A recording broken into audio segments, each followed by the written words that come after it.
横板反手翻挑下旋球讲解。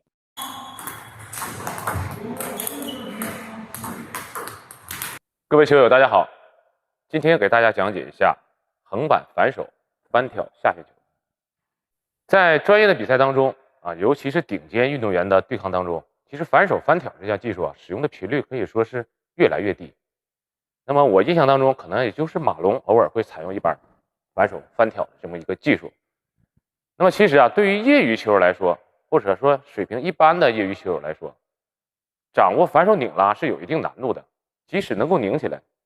这个质量呢也很难去保证。反手翻挑技术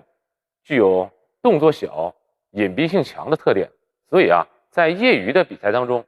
还是有一定的生命力的。这里边的翻挑翻指的是手腕的一个翻转，挑呢当然有向上的意思，所以说整个动作有手腕的或者说拍形的转动，也有球拍由下到上的这种发力感觉。翻挑一定记住是针对短的下旋球，长球我们不要去翻挑，因为这个力量呢确实是有限，给对手造成不了多大的威胁。那么面对短的，一般来说是弱下旋或者是侧下旋，下旋的比例没有那么高的情况下，我们才采用翻挑的技术。太强的下旋不是说不能翻挑，而是说难度第一比较大，第二呢，你翻挑过去的质量呢也很难去保证。如果这个球的旋转很强，我们的板型呢需要更加后仰一点。那么如果你越后仰，你需要越向上用力，那么给对手造成的威胁呢肯定也会越小。这就是为什么强的下旋短球我们不采用翻挑，一般就是摆或者是一个劈长来过渡就可以了。那么板型呢也是要随着对方下旋球的强弱来进行调整。对方的下旋旋转越强，那我们越后仰；下旋越弱，我们板型呢越前倾。在反手翻挑的时候先是上右脚降低重心，身体进入台内。那么开始的板型呢应该是稍微后仰，接触到球的后中下部，球拍呢尽量比球要低，因为有挑自然是有向上的动作，所以呢球拍要低于来球。翻挑的时间大概呢就是在球的高点期。发力的时候呢，手腕有一个向前的翻转，或者叫外旋，接触球的后中下部，把这球先托起来，这种感觉。整个动作呢是以手腕用力为主，手腕用力为主。翻挑的动作呢不宜做得过大不要做成像反手拨或者弹击的这种感觉，小臂用力很大，动作稍微小一点，就一点点就可以了。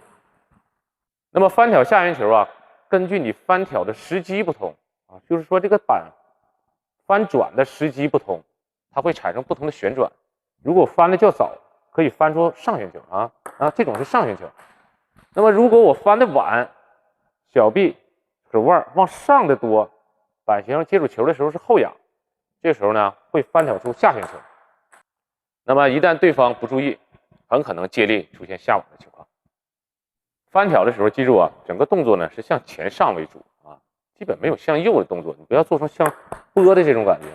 基本就是往前。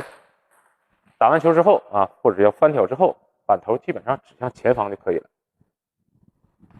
实战当中翻挑的威胁，第一，引拍你一定要跟搓球一致比方说我搓球是这样，那我翻挑的时候还是这样，只不过在击球前我突然变成翻挑，这是其一。第二这个翻挑一定要注意落点的变化，因为本身手腕它的力量有限，所以你挑下去的球没有速度没有力量，主要呢是一个突然性和落点的变化。这里边讲一个小细节，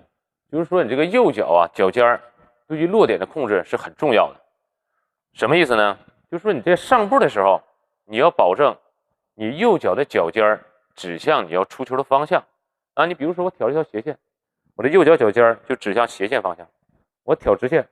脚尖就指向直线方向。这个时候呢会降低你对落点控制的难度。那么为了做到动作的一致性其实不管我们的脚尖指向哪个方向，你要保证你的躯干或者说你这个上半身一致性。我不管挑斜线还是挑直线，我身体都对着一个方向上，只是在出手的那一瞬间，我们在变换，通过你这个胸朝向哪个方向来调整它的落点。我简单做一下，比如说我翻挑斜线，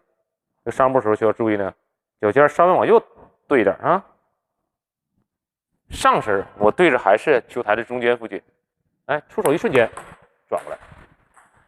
接下来呢，做一个直线。那我们上步的时候呢，这个脚尖指向这个直线方向，